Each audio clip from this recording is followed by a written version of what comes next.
Hi everyone. One thing that I have found that a lot of people with multiple sclerosis are unaware of is the term pseudo-flare. This can also be called a pseudo-relapse or a pseudo-exacerbation, and basically what it means is that you are experiencing flare-like symptoms, but it is not caused from a new lesion in your brain. However, there's some really important things to know about pseudo-flares.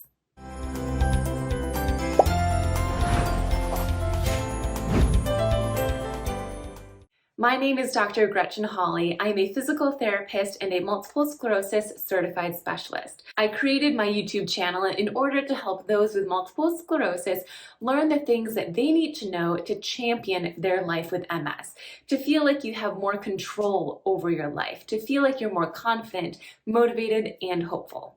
Before we go further into a pseudo-flare, let's quickly review what an actual flare or relapse or exacerbation means in multiple sclerosis. A true flare means that it is caused from a new lesion in your brain or in your spinal cord. And typically the symptoms caused from a new lesion or a new flare is more than 24 hours long and more than 30 days after your last relapse or exacerbation.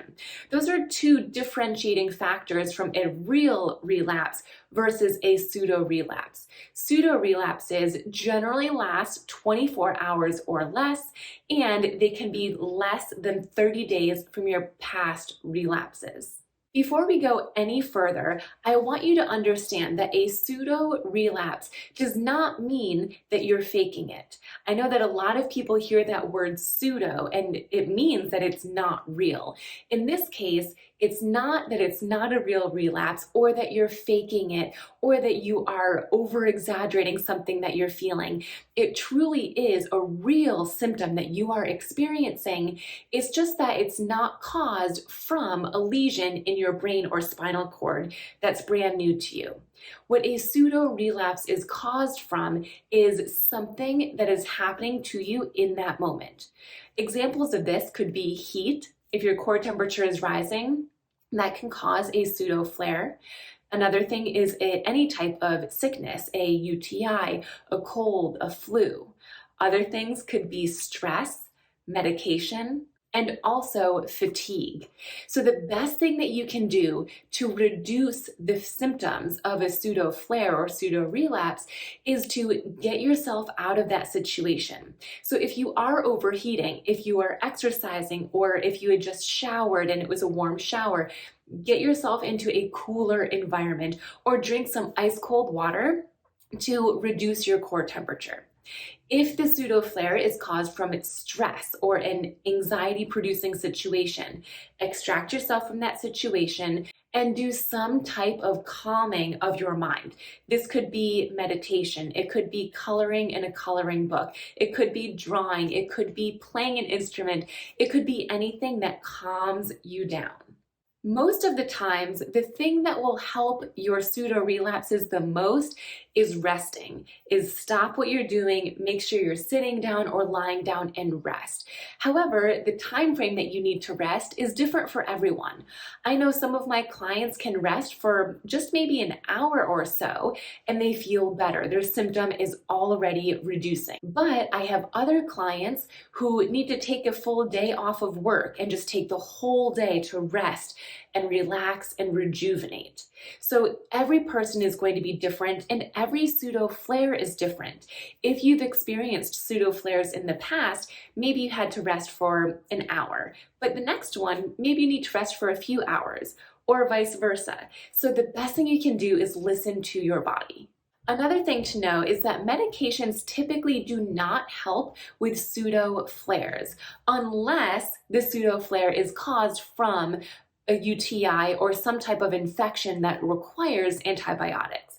So this is not necessarily a situation where you would go to the doctor and get steroids or any other type of symptom management medication. Again, you most likely need to just remove yourself from the situation or thing that is causing the pseudo-flare.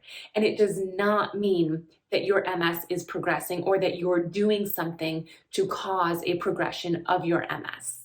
So the next time that you are noticing worsening symptoms, and maybe it's just one symptom or two or three or four, however many symptoms you are feeling, the first thing to do is to ask yourself, is there something that could be causing this?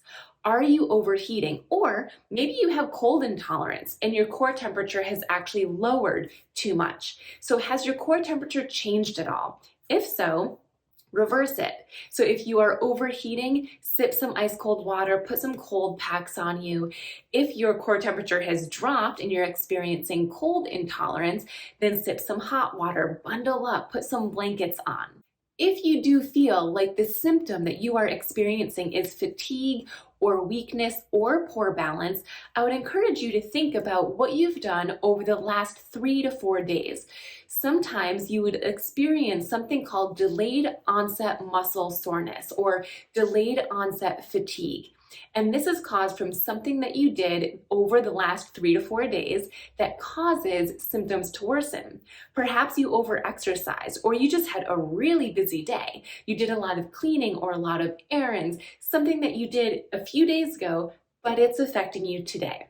If you cannot find a reason that might be causing this symptom or multiple symptoms that you are experiencing, and you've been experiencing it for more than 24 hours, and it's been more than 30 days from your last relapse or attack or exacerbation, I would encourage you to reach out to your neurologist to see what they think might be going on. There might be something that they can do in the office to help you, or check to see if there actually is a new lesion.